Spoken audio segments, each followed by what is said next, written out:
Marhaba, c'est toujours une opération exceptionnelle pour Autoroute du Maroc parce que c'est le moment où les Marocains du monde retrouvent leur famille.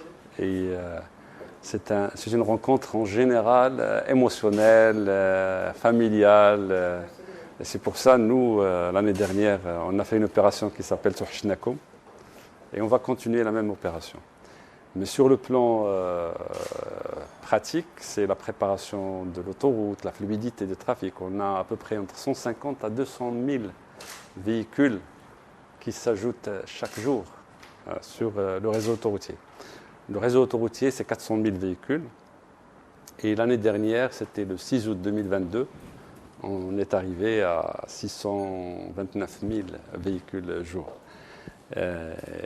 Et la fluidité du trafic se fait grâce particulièrement à Jawaz. Donc l'idée de commencer Jawaz très longtemps nous a permis de pouvoir gérer des flux de trafic. Il y a aussi les aires de service, parce que le niveau de restauration, les services qu'on donne aux gens. Donc on fait, nous, des opérations, des animations sur certaines aires de service. On travaille étroitement avec les ports pour que le flux soit bien géré, parce qu'on a une information assez régulière sur les zones où il y a plus de trafic, par exemple l'entrée et le retour des Marocains. Les jours les plus importants chez nous, c'est la veille, 2 jours avant l'Aïd.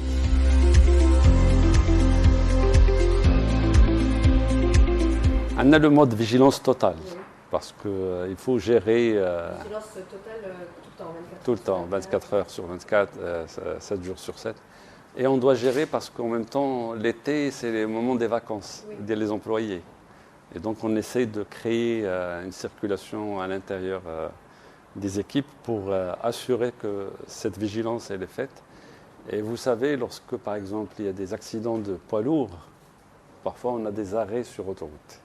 Et ça, l'été, c'est très difficile à gérer.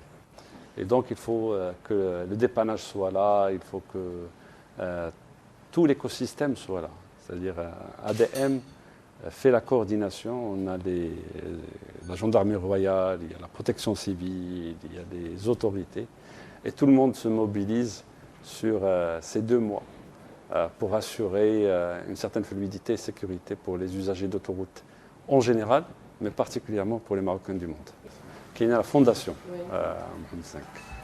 Et au fait, il y a une certaine coordination, c'est-à-dire les gens, il y a des bateaux, enfin les ports de départ, les bateaux, les ports d'arrivée, l'autoroute, les aires de service, et après les villes de destination. Oui, absolument. Et il n'y a pas une hiérarchie et ce n'est pas une seule structure.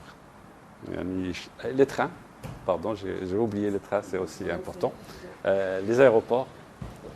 Et là, c'est comment on travaille tous ensemble. Donc, cette coordination se fait, il y a des réunions de coordination, il y a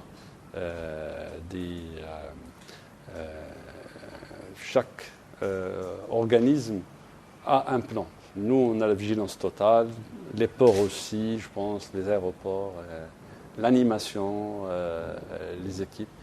Mais chacun, dans son domaine, il se mobilise et il a un plan d'action qu'on partage entre nous et on fait l'évaluation de l'opération de l'année dernière et on corrige et on s'améliore de manière continue.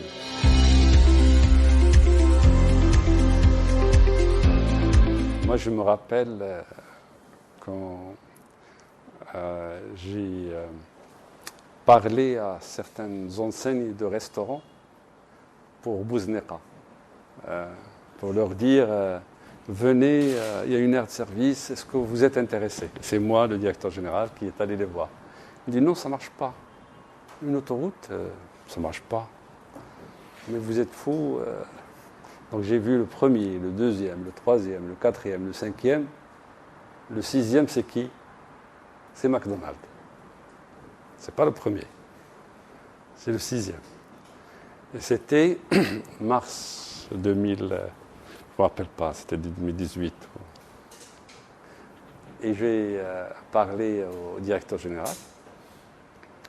Il m'a dit, je vous donne une réponse pour une seule gare. Et je vous donne une réponse dans 10 jours. Mais il me faut le nombre de véhicules, le trafic, ce genre de choses. Donc j'ai donné les informations.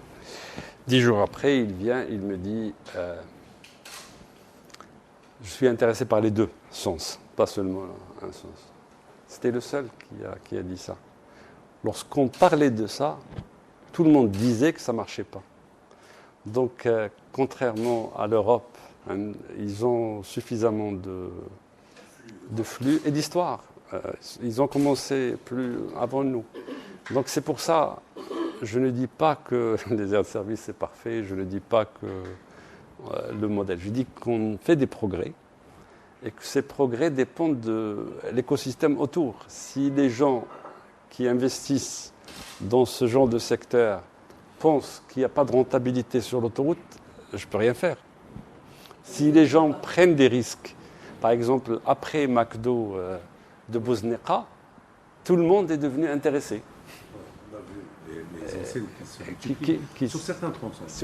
Parce qu'il y a le trafic, parce qu'il y a un calcul de trafic. Nous, on ne peut pas ramener des gens et leur assurer la rentabilité. Donc, il faut trouver l'équilibre. Donc, dans cet exercice-là, il faut intéresser les gens, faciliter, rendre éliminer les obstacles. C'est une sous-concession sur 15 ans, parce qu'ils font de l'investissement, ils doivent se retrouver. Et ça, c'est des discussions, parce que c'est quelque chose de nouveau. Dès qu'on commence quelque chose de nouveau, il faut pousser dans l'objectif, c'est que l'usager... Il y a deux objectifs importants.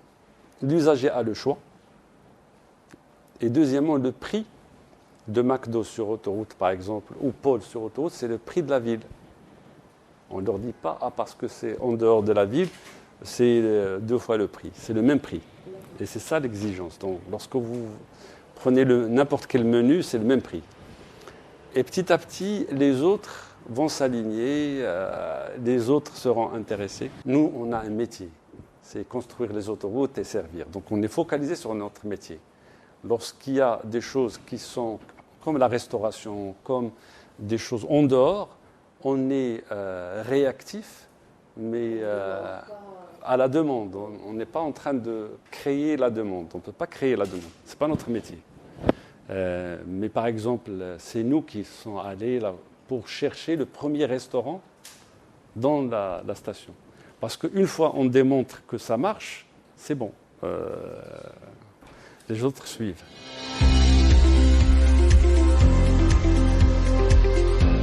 Ce n'est pas l'objectif de faire beaucoup de kilomètres. L'objectif, c'est améliorer le service. Alors pour la rentabilité, je dois clarifier certains points. Parce que c'est un sujet qu'on trouve partout et je veux qu'on mette un petit peu d'ordre dans la réflexion sur la rentabilité. C'est quoi une autoroute rentable? C'est ça la question. Sur le plan socio-économique, vous ne pouvez pas parler d'autoroute si vous ne parlez pas sur le plan socio-économique. La question ne se pose pas. Le réseau est rentable et permet d'atteindre les objectifs pour lesquels il a été réalisé. D'accord? Donc, on ne peut pas parler socio-économique et dire cette autoroute est rentable et celle-là non rentable. Socio-économique, l'autoroute elle est rentable. Il y a des règles socio-économiques, c'est l'intérêt, ce n'est pas la société, c'est la communauté.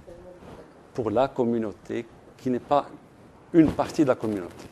Après, il y a le plan économique et le plan financier. Donc il y a la rentabilité projet, où on prend les coûts d'investissement avec les charges sans tenir compte de cet argent, il vient d'où? De quel actionnaire? Quelle est la rentabilité demandée? Donc ça, c'est une autre rentabilité. Il y a la rentabilité économique. Et il y a la rentabilité financière du concessionnaire de ADM, qui tient compte des fonds propres d'ADM et des charges OPEX et CAPEX. Donc maintenant, je vais parler de la rentabilité concessionnaire. D'accord ? Parce qu'en général, on dit autoroute rentable, non rentable, sans préciser ces 3 points. Socio-économique, on est rentable. Et la construction de l'autoroute qui a été imaginée, les 1800 km, ils remplissent leurs objectifs sans problème.